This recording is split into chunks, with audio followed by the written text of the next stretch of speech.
Assalamualaikum warahmatullahi wabarakatuh. Kembali lagi di channel Calon Apoteker. Dalam video kali ini kita akan membahas mengenai evaluasi sediaan solid, yang lebih tepatnya yaitu evaluasi granul mengenai uji kompresibilitas. Oke, uji kompresibilitas sendiri itu bertujuan untuk menentukan apakah sifat bahan tersebut itu dapat membentuk massa yang stabil dan kompak bila diberikan tekanan. Nah, biasanya pada uji kompresibilitas itu memiliki syarat yang dikatakan baik, itu apabila di bawah 20%. Nah, untuk alatnya sendiri yaitu ada yang namanya tape density tester. Nah, di mana tape density tester dia itu digunakan untuk melakukan uji kompresibilitas. Nah, untuk mekanisme kerja atau bukan mekanisme kerja sih, konsep dari tape density tester. Jadi, nanti ini itu kan ada gelas ukur. Nah, gelas ukur ini itu nanti ada dua. Ada yang 250 dan ada yang 100 mili. Nah, kedua ini itu nanti akan diisi nih. Kalau misalnya kita itu ingin melakukan uji serbuk, itu biasanya tuh diambil 100 gram terlebih dahulu. 100 gram kemudian dimasukkan ke dalam 250 mili tadi, mili gelas ukur ini. Kemudian nanti kita akan melakukan pengetukan. Jadi, si tape density tester dia itu akan naik, kemudian akan turun lagi. Naik, turun, naik, turun, naik, turun. Untuk siklusnya, dalam farmakope itu terdapat 3 siklus. Nah, di mana siklus pertama itu hanya 10 kali ketukan. Kemudian kita catat nih, kita catat terlebih dahulu volume kompresibilitasnya itu berapa. Kemudian, untuk tahap berikutnya atau siklus berikutnya itu menggunakan ketukan sebanyak 500 ketukan. Nah, ketika udah sampai 500 ketukan, kita catat lagi nih perubahannya itu berapa. Kemudian kita hitung kompresibilitasnya berapa. Kemudian pada siklus yang ketiga, yaitu baru diketuk sebanyak 1250 ketukan atau dia itu sebanyak 125 ketukan naik turun gini. Nah, syarat apabila volume itu sudah dikatakan mampat atau ya, volume itu sudah dikatakan mampat apabila selisih siklus 500 ke siklus 1250 itu selisihnya kurang dari 2 mili. Jadi dia tuh harus kurang dari 2 mili.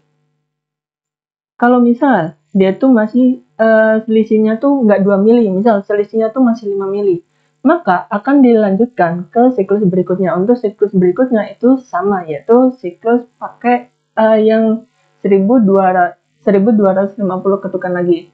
Dan sampai nanti didapatkan selisih yang awal dan sebelum itu cuma kurang dari 2 mili atau sama dengan 2 mili, kayak gitu. Nah, itu kalau berdasarkan dari farmakope. Kemudian, kompresibilitas itu terdapat dua hal. Misalnya gini nih. Nah, ini kan volume pertama nih. Nah, volume pertama, kemudian ini volume setelah pengetukan. Nah, selisihnya itu nanti itu nggak boleh lebih dari 2 mili. Jadi harus kurang dari 2 mili atau sama dengan 2 mili. Itu baru bisa dikatakan volume mampat. Kalau misalnya belum sampai 2 mili, maka akan dilakukan proses pengetukan berikutnya. Kemudian, indeks kompresibilitas itu merupakan parameter sifat alir serbuk yang diukur dengan metode penetapan. Kompresibilitas juga berpengaruh terhadap kemampuan alir granul.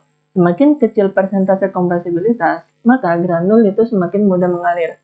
Oke, kalau untuk yang kemampuan mengalir serbuk, nanti itu ada hubungannya dengan Haffner ratio. Nanti kita akan bahas. Yang perlu kalian ketahui bahwasanya kompresibilitas ini nanti akan dijadikan suatu parameter untuk pembuatan pembuatan tablet. Jadi, di dalam tablet itu nanti ada pengujian sebelum pembuatan tablet. Apakah tablet itu nanti akan bisa dicetak secara langsung, ataukah harus perlu dilakukan granulasi? Nah, salah satu parameternya itu adalah kompresibilitas. Nah, di mana ketika kompresibilitasnya baik, maka si tablet itu atau serbuk itu bisa langsung dijadikan tablet. Kalau misal kompresibilitasnya buruk atau lebih dari 20%, maka dia itu nggak bisa langsung dibuat tablet dan harus dilakukan proses granulasi, baik granulasi kering maupun granulasi basah. Kemudian, untuk perhitungan indeks kompresibilitas itu adalah volume awal atau volume yang pertama ini, volume A, Kemudian dikurangi dengan volume akhir atau volume setelah pengetukan, yaitu pada B ini, kemudian dibagi dengan volume awal. Kemudian dikalikan dengan 100%.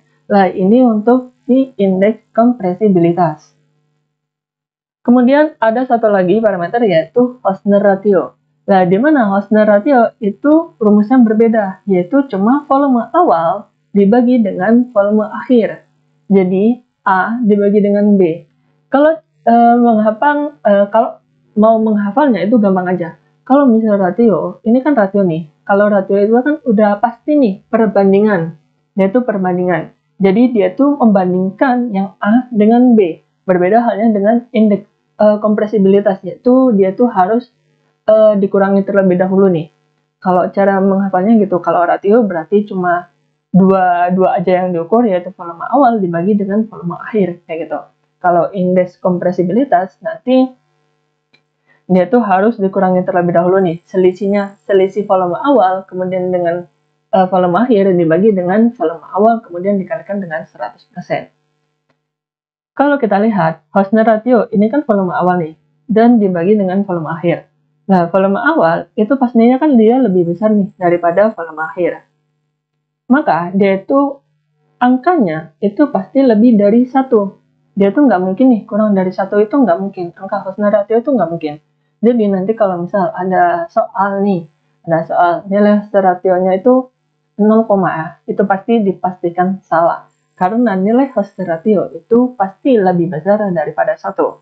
Ya, kenapa? Karena volume awal dibagi dengan volume akhir, itu kan angkanya tuh pasti lebih besar yang awal nih daripada yang akhir. Kalau besar dikurangi kecil, itu kan pasti angkanya lebih dari 1. Kayak gitu. Nah, kemudian, ini misal nih, ini kan kalau dicetak tablet, ini tuh yang namanya die. Die. Dan ada yang namanya punch. Punch tuh yang atas. Ini bukan. Die itu yang samping ini. Ini die. Ini die. Ini juga die. Dan ini punch bawah. Lah, ketika ini kan ada yang biasanya tuh namanya hopper kan. Hopper itu kan untuk tempat masukkan si serbuk untuk dimasukkan ke dalam die ini. Kemudian akan dipres. Kemudian ketika dipres, ada dua kemungkinan nih. Yang A dan juga yang B. Kira-kira yang kompresibilitasnya bagus itu yang mana? A atau B? Oke, bagi kalian yang menjawab A, itu benar. Yang A ini, dia tuh memiliki kompresibilitas yang baik. Dan yang B ini merupakan kompresibilitas yang buruk. Kenapa? Ya, karena ketika punch ini ditekan, atau si serbuk ini ditekan oleh punch, ditekan ke bawah, ketika dia tuh sangat mampat, dia tuh volume berkurangnya tuh sangat sedikit.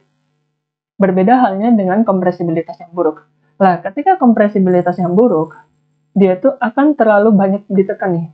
Ditekannya tuh apa ya? Bukan terlalu banyak ditekan, dia tuh memiliki manfaat yang sangat besar kayak gitu.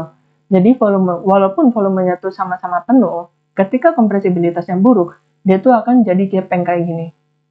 Karena dia tuh memiliki kompresibilitas yang buruk. Makanya kompresibilitas itu menjadi salah satu faktor penentu untuk pembuatan tablet. Nah, kalau buruk kayak gini, maka dia tuh nggak bisa dilakukan pengempaan langsung. Maka dia tuh harus dilakukan proses granulasi atau pemampatan kembali serbuk-serbuknya kayak gitu. Supaya si serbuk itu dapat mampat kayak gitu. Ketika mampat, maka dia tuh memiliki kompresibilitas yang baik. Ketika dia itu diberi tekanan, mereka tuh akan kompak kayak gitu, langsung kompak semua kayak gitu.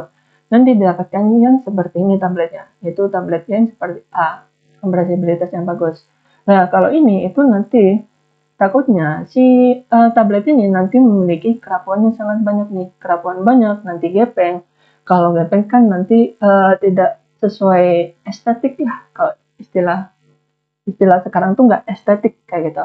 Kalau misal seperti ini, itu kan tabletnya kan bagus nih. Ada yang besar, kemudian tingginya dan diameternya tuh stabil kayak gitu. Atau relatif sama kayak gitu. Enak dipandang kayak gitu. Berbeda halnya dengan yang kalau gepeng seperti ini kayak gitu. Makanya kompresibilitas itu menjadi sangat penting dalam pembuatan tablet kayak gitu. Jadi kita nggak bisa nih langsung membuat tablet tanpa melakukan uji kompresibilitas kayak gitu. Kemudian selain faktor kompresibilitas ada lagi yaitu faktor laju alir. Nah, di mana faktor laju alir kemarin udah sempat saya bahas di video sebelumnya. Mungkin nanti kalian bisa cek di video sebelumnya kayak gitu mengenai uji alir dan sudut diam. Itu nanti berpengaruh terhadap pembuatan pembuatan tablet kayak gitu. Kemudian ini terdapat kayak kategori dari indeks kompresibilitas dan Hausner ratio. Ini mungkin yang perlu kalian ingat itu paling cuma sampai sini aja. Sini aja itu mungkin cukuplah kalian ingat. Kalau yang ke bawahnya itu nggak cukup. Nggak perlu lah, cukup kalian tahu aja lah ya. Nggak cuma dijadikan patokan kayak gitu. Jangan dijadikan patokan. Kalau mau menghafal ya hafal ini aja. Kalau bisa ya cuma satu aja nggak apa-apa ini. Yang kurang dari 10 kemudian harus tanda 1 sampai 1,11 itu aja kayak gitu. Dan yang paling sering digunakan yaitu berkisar di sini. Cuma dua aja, yaitu yang sangat baik dan juga baik aja kayak gitu. Untuk yang ke bawahnya ini pasti jarang digunakan dan nanti akan dilakukan proses granulasi untuk membuat si kompresibilitas ini baik kayak gitu. Jadi kalau kita lihat sekilas, nilai yang paling kecil itu menandakan bahwa kompresibilitasnya itu sangat baik. Nah, sedangkan kalau nilainya itu semakin besar, maka kompresibilitasnya itu akan semakin buruk kayak gitu. Oke, sekarang kita lanjut ke latihan soal. Seorang apoteker industri akan melakukan pengujian kompresibilitas serbuk yang telah dibuat. Sebanyak 76 gram serbuk dimasukkan ke dalam gelas ukur dan diperoleh volume yaitu 95 mili. Setelah dilakukan pengetukan, maka didapatkan volume sebesar 92 mili. Berapakah indeks kompresibilitas tersebut? Oke, jadi kita disuruh menghitung indeks kompresibilitas. Kalau indeks kompresibilitas, maka dia itu kan volume awal atau F0 dikurangi dengan volume akhir atau F1 dibagi dengan volume awal atau F0 kemudian dikalikan dengan 100%. Maka hasilnya itu kan 95 dikurangi 92 per 95. Dan ini hasil kemudian dikalikan 100%. Dan ini hasilnya adalah 3,15%. Nah, berarti kalau misal 3,15% nih, berarti dia akan masuk kategori baik nih, sangat baik kan. Dia tuh di bawah 10%, maka dia tuh dapat dikatakan baik, sangat baik kayak gitu. Jadi jawabannya tuh yang C, 3,15%. Oke, lanjut ke soal yang nomor 2. Seorang apoteker industri akan melakukan pengujian kompresibilitas serbuk yang telah dibuat. Sebanyak 76 gram serbuk dimasukkan ke dalam gelas ukur dan diperoleh volume 95 mili. Setelah dilakukan pengetukan, maka didapatkan volume serbuk sebesar 92 mili. Berapakah Hausner ratio serbuk tersebut? Jadi kita disuruh cari nilai Hausner ratio-nya tuh berapa. Nah, kalau Hausner ratio, kita ingat aja rasio nih. Nah, kalau rasio itu pasti perbandingan antara volume awal dan juga volume akhir.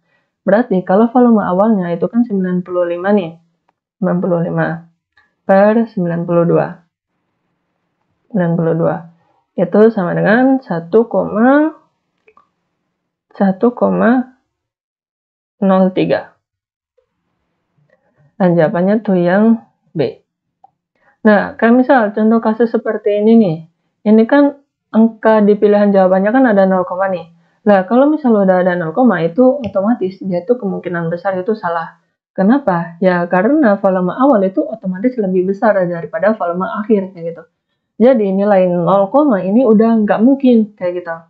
Jadi ini otomatis salah nih. Kalau misal kalian malas nebak ya, malas ngitung ya, nebak-nebak ya, pasti 0,96 ini pasti salah, kayak gitu. Jadi jawaban yang tepat itu 1,03. Dan ini merupakan kategori yang sangat baik, karena dia kan kalau yang baik itu, sangat baik itu 1 sampai 1,11. Jadi ini masuk kategori yang sangat baik, kayak gitu.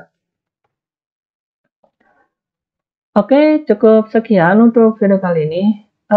Mungkin ada yang kurang jelas atau ada yang kurang dipahami, nanti mungkin bisa chat di kolom komentar atau tanya di kolom komentar.